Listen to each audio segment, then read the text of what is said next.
So, in this brief video, I want to talk about how Americans are going to vote and why they're going to vote the way that they're going to vote.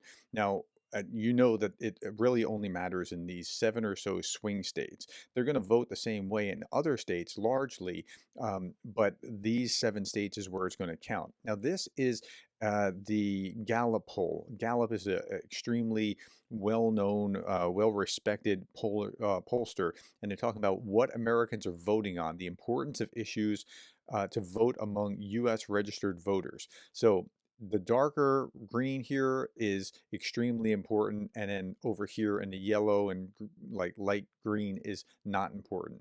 Okay, so for 52% of the population, the economy is most important. Now, how you describe the economy matters, and there's going to be a divide between people who say, well, the economy is doing well. Look at the stock market and pays going up and the companies are booming and that sort. Some people will look at it that way, and other people are angry every time they go to the grocery store because of inflation, and they're feeling it, and they're looking at their own personal budget. And those in the first category is kind of a mixed bag, but might lean toward the Biden slash Harris administration doing a good job. The second category are angry and will be voting for Trump. Okay, second category, democracy in the United States. Now, regardless of what happens, I don't think that this is going to be the last election in my lifetime. It's hyperbolic, and people are over saying things, and that's what they do during an election season. This will not be the last election in your lifetime if Donald Trump wins. I promise you that. The institutions in America are robust and strong. It is amazing how strong the institutions are.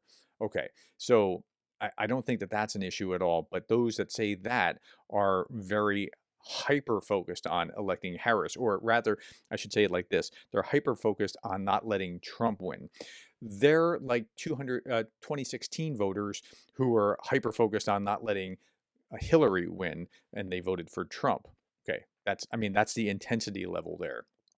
Next is T. I don't generally say the word in my YouTube videos just so that I don't get demonetized or flagged or whatever by YouTube.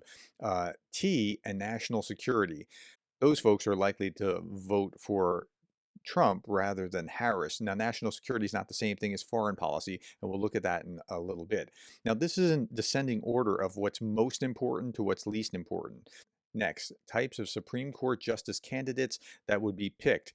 Now, that's important to both sides. Both sides want, especially it's important, I think, to the left because they're down a few Supreme Court justices and they feel like that the conservative majority is against them. And I understand that. But both sides are interested, but I think the left is more interested. Immigration.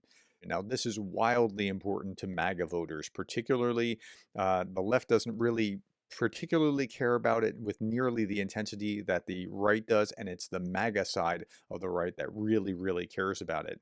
Education, healthcare, gun policy. Again, education and healthcare tend to be mixed, but they tend to lean a little bit to the left. A gun policy, depending on which way you frame it, can go either way. Abortion is a big issue to the left right now because Roe versus Wade was overturned, and so it goes back to the states rather than to be a national policy. Taxes are a perennial issue, mostly with the right. Crime, mostly with the right. Distribution of wealth in the US, mostly with the left. Federal budget deficit mostly appeals to the right. Now, the 14th issue is foreign affairs. Okay, and really only a third of the country is really focused on that. Now, on this channel, we're focused all about Ukraine. This is a one issue channel, and so we're looking at foreign affairs much more than everybody else is, but it's kind of near the bottom of the pack, about the 12th issue or so down.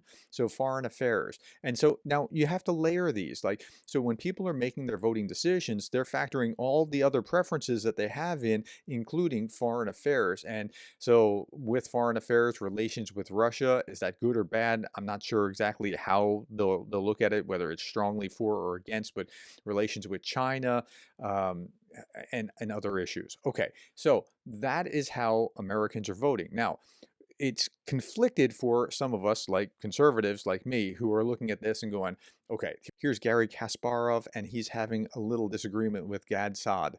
Now, he, Kasparov says American elections vote for people, not parties. Now, there's two ways that people look at this: people over parties. This isn't complicated. I supported GOP candidates almost exclusively before Trump, even meeting with some of their campaigns. Trump and the MAGA GOP have nothing to do with these good men or their policies. I've been saying that and saying that and saying that. They're two very different things. MAGA Republicans are not conservatives. Okay, so he's saying you're voting for the person, not the party, and the person in Trump is so bad that you should vote for Harris. Gad Saad is saying the opposite. He's saying, hey, which party has trampled on freedom of speech over like deplatforming and that sort of thing over the past 10 years? Which party has been more lax in terms of open borders, promotes collectivism, and the list goes on, socialism, lax on criminals, that sort of thing. And he catalogs a list of policies. And this is generally the way that we would have thought about this. But the personality issue with Trump is such a significant thing that there's a huge divide there. And that's also part of how people are making their decisions. Now, I want to look at one last thing. Let's look over in Europe and see European voting intention 2024 US presidential election. Now, the chart's backwards. The red is traditionally Republican and the blue is traditionally Democrat in the US, and they did this backwards, and it's a little weird. But which candidate they actually want? So, who wants Harris most? Denmark, Finland, Sweden, Netherlands, Norway, Germany, Ireland, and you're seeing the percentage here, right? And who wants Trump the most? Well, Russia, Serbia, Georgia, Hungary, Bulgaria, Moldova, Slovakia, Slovenia, Czech Republic, Croatia, Greece, Romania, and it works up the other direction as well.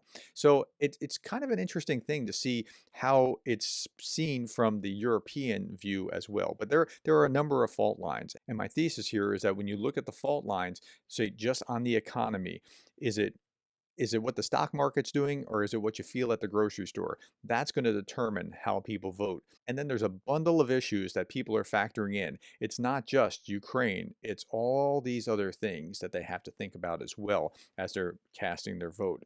So I hope that helps you understand how they're thinking about essentially a binary choice. And I know that that binary choice is a little weird to those of you with parliamentary systems where you could vote for this party or that party or the other party or the other party. We really don't have that kind of system. And we don't have that kind of system because it's easier to get elected when you have a big mass of one side or a big mass of the other. And then you're only dealing with two different choices. And if you're European, I grant you that it's a strange system, just like the European system seems a little bit strange to me. All right, my friends, I hope that provides some context about how people will vote and why they will vote in the election. Please leave your comments below. Thank you for your time, the likes, the shares, and the subscribes, and I'll have another update out in just a little bit.